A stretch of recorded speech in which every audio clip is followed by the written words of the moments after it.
और एक ना एक दिन मान जइबू हो, हमरो तू प्यार पहचान जइबू हो। एक ना एक दिन मान जइबू हो, हमरो तू प्यार पहचान जइबू हो।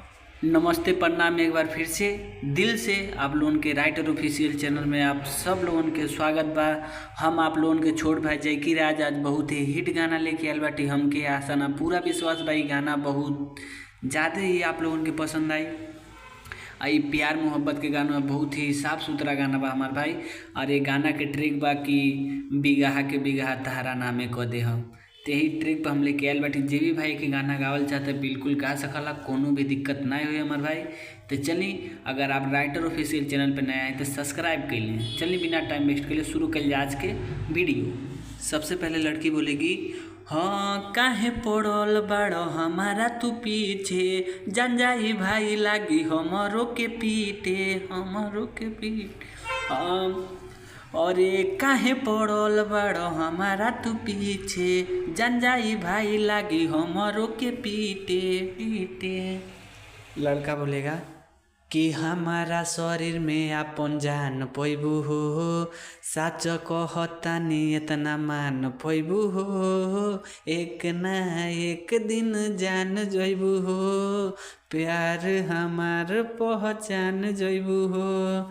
एक ना एक दिन जान जइबू हो, प्यार हमार पहचान जइबू हो।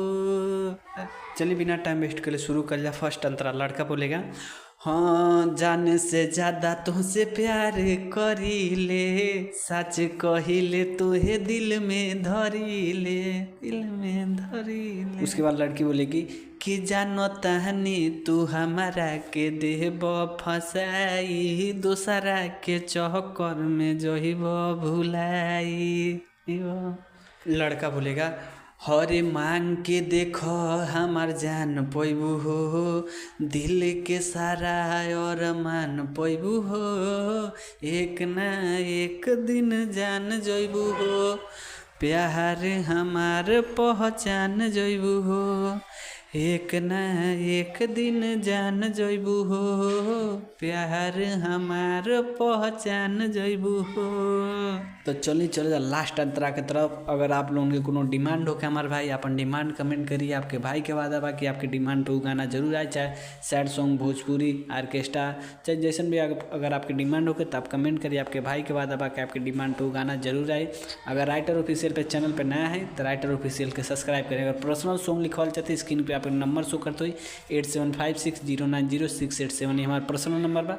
आप कॉल करके अपन मन पसंद के गाना लिखवा सकते हैं। चलिए बिना टाइम वेस्ट के लिए शुरू कर जाए। लास्ट अंतरा। पहले लड़का बोलेगा, जान हो जान लो पहचान हो, तारा खाती हम हो जाइब नीलाम हो।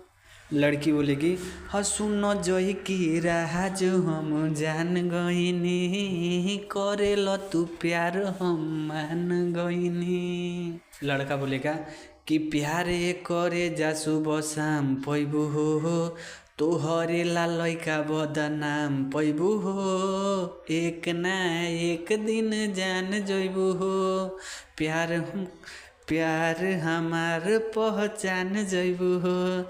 एक ना एक दिन जान जइबू हो, प्यार हमार पहचान जइबू हो।